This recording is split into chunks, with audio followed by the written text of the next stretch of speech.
Hablaremos esta noche del héroe Hou Yi, un héroe chino. Para hablar sobre esta historia hay que conocer otra de la que yo me he olvidado, pero que era más o menos así. Una hermosa teoría cósmica acerca del Sol tenían los chinos, que decían que el Sol que salía cada día por el este no era siempre el mismo, que en realidad no había un solo Sol, sino que eran 10. Eran 10 soles, hijos de una señora, y ahí venía toda una parte de la leyenda que no interesa mucho. Pero se turnaban estos hermanos soles. Y salía un día cada uno, y cada 10 días le volvía a tocar al primero, y así. Pero esta leyenda dice que en cierta ocasión los hermanos, por capricho, por malevolencia, y por oponerse al Señor del universo, salieron todos juntos. Dice, desde ahora vamos a salir todos juntos, y chao. Y bueno, se produjeron grandes calores. Con estos grandes calores, si no se levanta viento, esta murga saldrá desnuda solo con los instrumentos. Dice una vieja canción que no viene al caso. Pero sí viene al caso saber que cuando el mundo estaba a punto de incendiarse por el calor que irradiaban los 10 soles, apareció el héroe celestial llamado Hou Yi, cachó una flecha y bajó a 9. Astuto estuvo, porque otro, ensoberbecido o enfurecido, hubiera liquidado a los 10 directamente. Este dejó 1. Y desde entonces el mundo es tan razonable como ustedes pueden ver.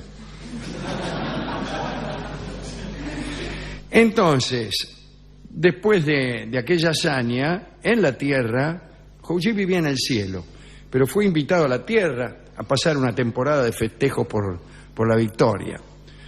Y en la tierra Hou Yi se la pasaba cazando. Un día, durante una de sus salidas de caza, vio una muchacha que sacaba agua de un río con una caña de bambú. Y le pasó lo que le pasa a cualquiera que ve una muchacha que está sacando agua de un río con una caña de bambú. Se enamoró. Se acercó a ella, bla, bla, bla. La muchacha lo reconoció, él era, insisto, muy popular. Lo trató afectuosamente.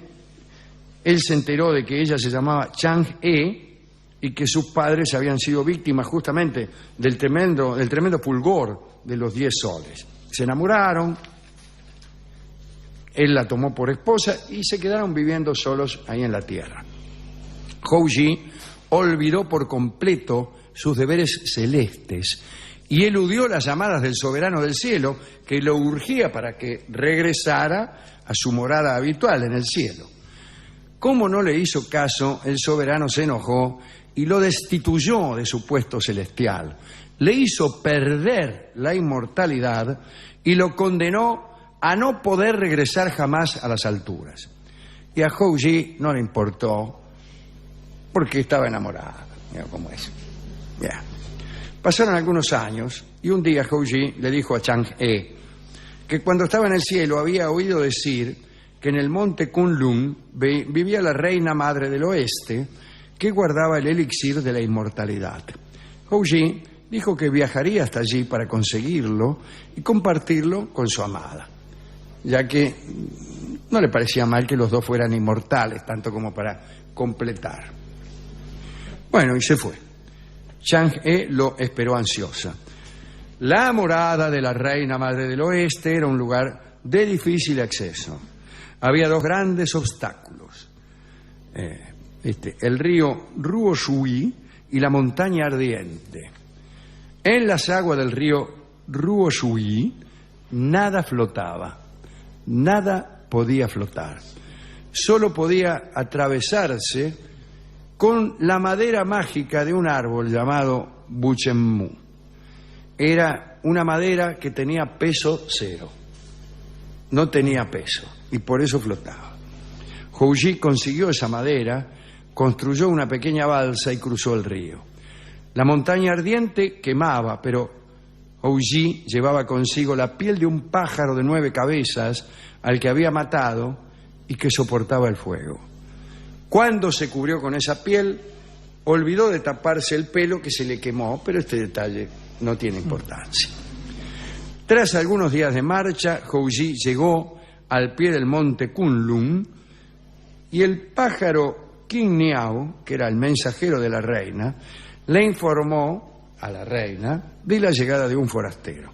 Cuando se supo que se trataba del héroe Hou-ji, la tipa lo recibió con respeto.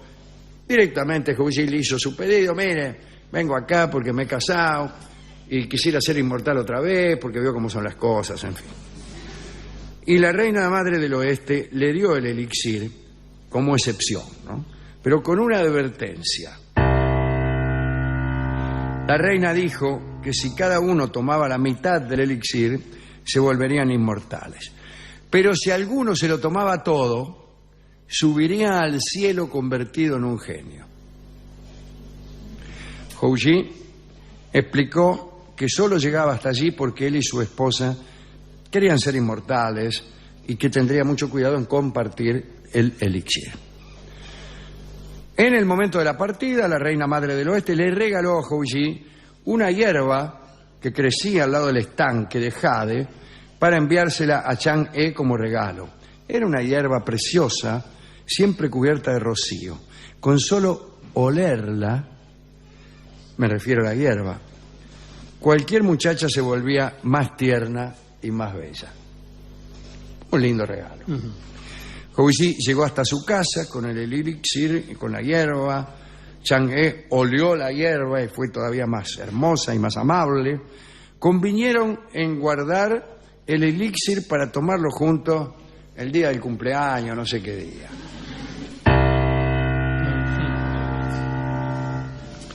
Y vino a presentarse un problema.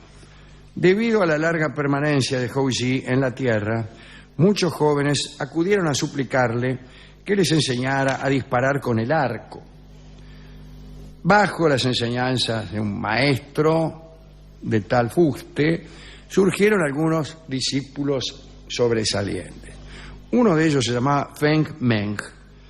Había ganado la confianza de Hou-ji y sabía de la existencia del elixir.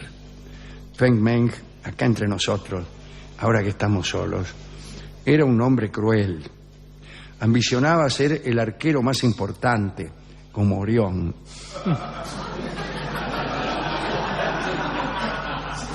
Y quería que su maestro muriera lo más pronto posible, claro.